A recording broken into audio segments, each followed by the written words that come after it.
নমস্কার, কেমন আছেন সবাই? আমার ডিফারেন্ট অ্যাঙ্গেল চ্যানেলে আপনাদেরকে স্বাগত জানাই। আমি আপনাদের সামনে একটি রেসিপি নিয়ে চলে আসলাম, ঝিঙের খোসা বাটা। আপনারা বাড়িতে সবাই কম বেশি সবাই করেছেন, খেয়েওছেন, তবুও আমি আপনাদের সামনে এই রেসিপিটি আমি তুলে ধরলাম। তার জন্য আমি ঝিঙে থেকে খোসাগুলো আলাদা করে নিয়েছি। খোসাগুলো ধুয়ে আমি জল ঝরাতে দিয়ে রেখেছি কিছুক্ষণের জন্যে। এবার এই খোসাগুলোকে আমি সেদ্ধ করে নেব। তার জন্যে আমি গ্যাসেতে একটা পাত্র বসিয়ে দিলাম। পাত্রতে আমি কিছুটা জল দিলাম। জল দেওয়ার পরে আমি গ্যাসটা জ্বালিয়ে দিলাম। জলটা গরম হওয়ার জন্যে। জলটা যখন গরম হবে তখন আস্তে আস্তে যে খোসাগুলো রেখেছিলাম সেই খোসাগুলো আমি দিয়ে দেব ফুটে ওঠার জন্যে। যতক্ষণ না ফুটে উঠছে খোসাগুলো ততক্ষণ আমি জলটাকে গরম করতে থাকবো। এবারে জলটা যখন আস্তে আস্তে এইগুলো খোসাগুলো আমি দিতে থাকবো।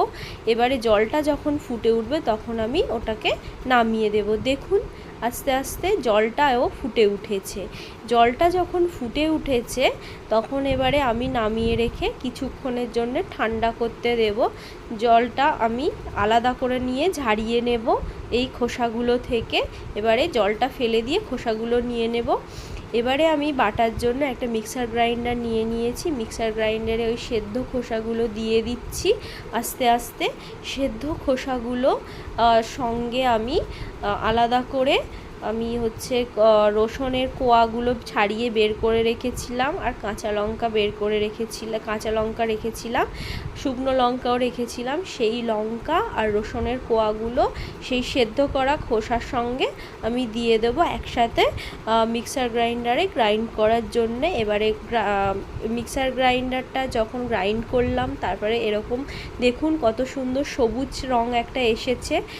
এবারে কড়াটা গরম করব। একটা ফ্রাইং প্যান বসিয়ে দিয়েছি। ফ্রাইং প্যান বসানোর পরে এই ফ্রাইং প্যানটা যখন গরম হয়ে যাবে তখন এটাতে সর্ষের তেল দিয়ে দেবো। অবশ্যই সর্ষের তেল দেবেন। সর্ষের তেল দিলে টেস্টটা ভালোই আসবে আর গন্ধটাও খুব সুন্দর আসবে।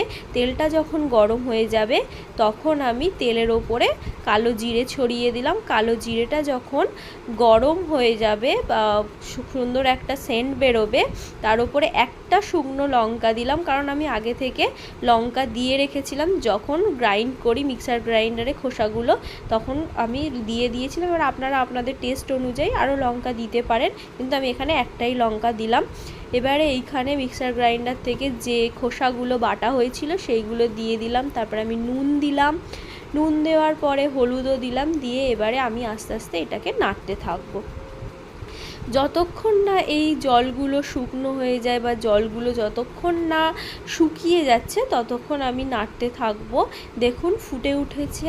ফুটে ওঠার পরে এবারে এটাকে আস্তে আস্তে নাড়তে থাকবো। দেখব ফুটে উঠতে উঠতে জলগুলো যখন শুকিয়ে যাবে তখন আমি এটাকে আস্তে আস্তে আবার নাড়তে থাকবো। কেন কি ধরে থাকার ভয় বেশি, কারণ ধরে গেলে তখন তুলতে অসুবিধা হবে বা ওঠাতে অসুবিধা হবে, পুড়ে যাওয়ারও ভয় বেশি। আমি এইরকমভাবে কেন আমার এরকম অসুবিধা হচ্ছে, কারণ আমি একটা হাত দিয়ে ক্যামেরা করছি, ভিডিও করছি, আর আরেকটা হাত দিয়ে আমি রান্না করছি, সেই জন্য আমার একটু অসুবিধে হচ্ছে। তারপরে দেখুন হয়ে গেছে। আমি জিনিসটাকে নামিয়ে নিয়েছি। নামিয়ে নেওয়ার পরে দেখুন দেখতে কতটা সুন্দর হয়েছে। আমি ওই শুকনো লঙ্কাটা উপর থেকে সুন্দর করে সাজিয়ে দিলাম।